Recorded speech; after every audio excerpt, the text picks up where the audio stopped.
Can you hear me? Yes, sir. Yes, sir. Okay. So let us start. In the last class we were discussing graphs, है ना? तो let us हमने कुछ start किया था basic कि क्या क्या start किया था कि what is area under the curve and what is the slope, right? ये दो चीजें हमने start करी थी. Yes, sir. Now let us proceed. हमने ये भी देखा था कि कौन कौन से ग्राफ पॉसिबल नहीं हो सकते हैं, है ना? ग्राफ्स में बेसिकली क्वेश्चन किस तरह के आते हैं? ग्राफ्स में बेसिकली क्वेश्चन आते हैं कि अगर आपके पास एक्सेलरेशन टाइम ग्राफ दिया हुआ है तो आप उससे वेलोसिटी टाइम ग्राफ या पोजीशन टाइम ग्राफ बनाइए, ये क्वेश्चन होता है. या ये दिया हुआ है तो ये बनाइए, या ये दिया हुआ है तो ये बनाइए. कुछ इस तरह का जो है ये ग्राफ के क्वेश्चंस होते हैं. कुछ क्वेश्चंस में ऐसा होता है कि आपको ग्राफ दिया हुआ रहेगा और बोला जाएगा कि what is the displacement, and in some cases you will be asked to find the average speed या एवरेज वेलोसिटी. इस तरह की क्वेश्चंस होते हैं इसमें ग्राफ्स में. तो हम एक एक करके सबको देखते हैं कि क्या होता है. लेकिन सबसे पहले हम जो ग्राफ देखेंगे उस ग्राफ को हम पोजीशन टाइम ग्राफ देखेंगे, है ना.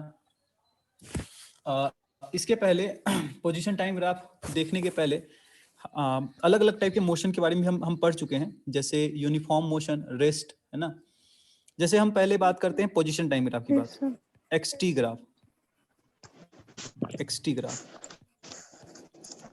इस एक्सटी ग्राफ में क्या है कि आपका पोजीशन है और टाइम है ना. This is position, this is time.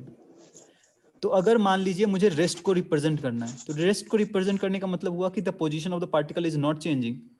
तो अगर पार्टिकल कहीं पे है तो वो उसी पोजीशन पे रहेगा even though time is changing, है ना. तो यहाँ पे हम देख रहे हैं कि as the time is increasing from left to right the position is always constant and this position may be some x naught, है ना. तो ये है the particle is at rest. इसका मतलब हुआ कि पार्टिकल इज एट रेस्ट.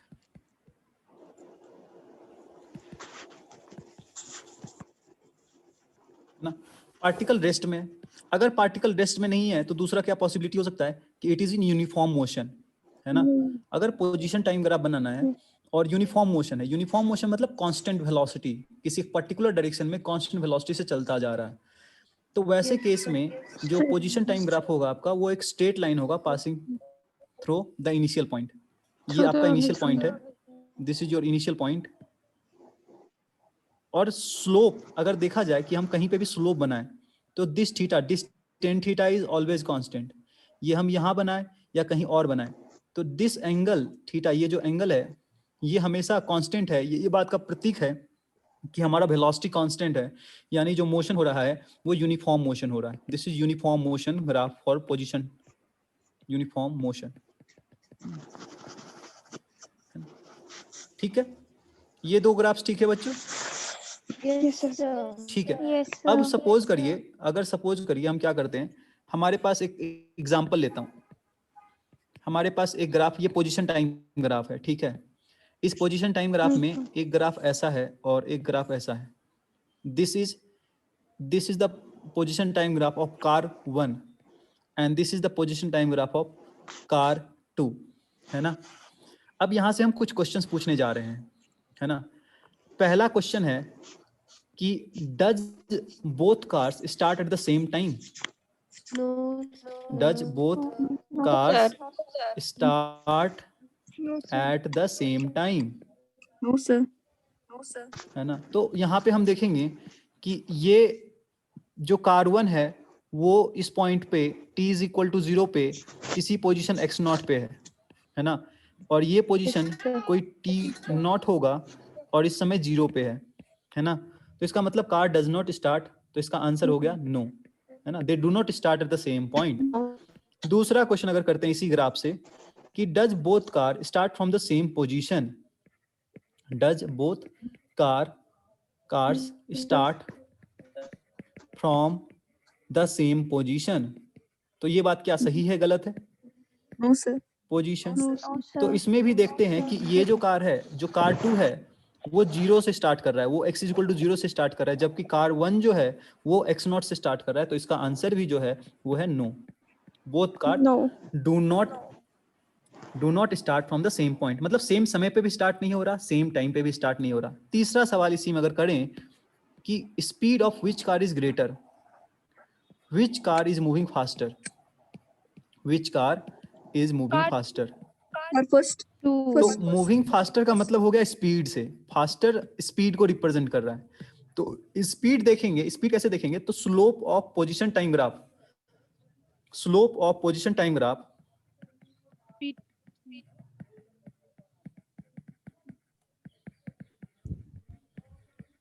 ये आपका स्पीड या वेलोसिटी बताता है, वेलोसिटी बता रहा है ना। तो यहाँ पे हम देख रहे हैं कि ये जो कार 2 है ये ज्यादा स्टीप है ना, कंपेयर टू कार 1, है ना। कार 1 इज लेस स्टीप, हम ऐसा बोलते हैं। इसको देखने के लिए हम क्या कर सकते हैं, हम दो लाइंस बना सकते हैं। जैसे ऐसे कुछ लाइन बना दिया हमने, ये लाइन हमने यहाँ से बना दिया और दूसरा लाइन हमने यहाँ से मान लीजिए बना दिया। तो इसी पीरियड में आप देखिए कार 1 और कार 2 का, कार 1 जो है उसकी वर्टिकल हाइट इतनी है for the same distance x, लेकिन कार 2 की हाइट इतनी ज्यादा है for the same distance x। तो इसका मतलब car 2 is moving faster than car 1, है ना। ये दिखा अच्छे से। Yes sir. तो इसके में बोलेंगे कि वेलोसिटी, अगर मैं वेलोसिटी को v1 v2 से रिप्रेजेंट करूं तो मैं कहूंगा v2 is greater than v1, है ना। ठीक है, इसमें और क्वेश्चन ऐड किया जा सकता है। क्वेश्चन ये किया जा सकता है कि हाँ हाँ, स्लोप किसका ज्यादा है, स्लोप 2 का ज्यादा है ना यहाँ पे। Yes sir. अगर मैं ट्रायंगल बनाऊं, दो ट्रायंगल बनाऊं, मैं दो ट्रायंगल बनाऊं, एक ट्रायंगल ये बनाऊं और एक ट्रायंगल ये बनाऊं, तो किसका स्लोप ज्यादा है। ये अगर ये θ1 है छोटा वाला और बड़ा वाला θ2 है, तो कौन सा स्लोप ज्यादा है, tan θ2। Yes sir. हाँ, tan θ2 होने के लिए क्या चाहिए, ये वर्टिकल हाइट ज्यादा चाहिए, है ना, सेम x के लिए, है ना। तो यहाँ पे भी देखिए ये सेम x है, दोनों का ये जो विड्थ है सेम है ये, लेकिन ये जो हाइट है दोनों के लिए वो सेम नहीं है ना। तो जिसके लिए ज्यादा होगा तो ये 2 के लिए ज्यादा है, तो 2 के लिए ज्यादा है तो इसका मतलब 2 की वेलोसिटी ज्यादा होगी 1 से। तो पोजीशन टाइम ग्राफ से आप ऐसे करके वेलोसिटी देख सकते हैं, है ना। अच्छा ये इसमें ये क्या, does both cars move with uniform speed, ये भी एक क्वेश्चन हो सकता है। यस मैं सर। लिखता हूँ तीसरा क्वेश्चन, चौथा क्वेश्चन, डज बोथ कार्स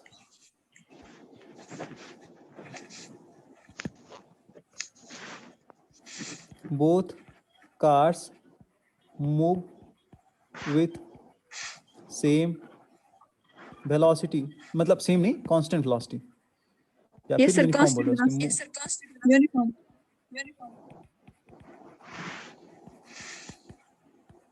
तो इस केस का आंसर जो होगा यस हो जाएगा, है ना। Yes sir. इसका आंसर यस हो जाएगा क्योंकि कांस्टेंट स्लोप है। कांस्टेंट स्लोप का मतलब पोजीशन टाइम ग्राफ का अगर कांस्टेंट स्लोप होगा तो कांस्टेंट वेलोसिटी होगी, और कांस्टेंट वेलोसिटी है तो यूनिफॉर्म मोशन है, यूनिफॉर्म वेलोसिटी है ना। ठीक है, इसमें और क्या सवाल बन सकते हैं। मैं अगर इस टाइम को मैं बोल देता हूं t, capital T, 0, this is capital T, 0, और इस पोजीशन को बोल देता हूं 0, कैपिटल X, है ना। तो व्हेन अगर इस पॉइंट की मार्क करें, इस पॉइंट को मैं A बोल दूं, तो बताइए A पे ओवरटेक हो रहा है तो A के पहले कौन सा कार आगे है, फर्स्ट कार आगे है या सेकंड कार आगे है A के पहले। मैं ऐसे बोल सकता हूं, इस क्वेश्चन को अलग अलग तरह से फ्रेम कर सकता हूं, before time T car 1 is ahead of car 2, सही है या गलत है। Before time T car 1 is ahead of car 2, तो बिफोर टाइम T लेना है तो मैं ये टाइम लूंगा, मान लीजिए ये टाइम ले लेते हैं, है ना। बिफोर टाइम T, ये कोई एक टाइम ले लिया, इस टाइम पे कार 2 जो है वो यहाँ पे है और कार 1 जो है वो यहाँ पे है। This is 1 and this is 2, which one is ahead, 1 और 2, 1। तो इसका मतलब car 1 is ahead of car 2 before time capital T। और इसी का उल्टा हो जाएगा, अगर T को हम कैपिटल T से बड़ा ले लेंगे तो देखो ये है आपका 1, this is your 1 and this is your 2, तो 2 फिर आगे हो जाएगा, है ना। तो this point A is that position and that time eight which the car 2 has overtaken car 1, है ना। इस T पोजीशन पे और इस कैपिटल X इस टी टाइम पे और इस कैपिटल एक्स पोजीशन पे इस कार 2 ने कार ए को ओवरटेक कर लिया है ना? क्लियर है यहां तक बच्चों? Yes, sir.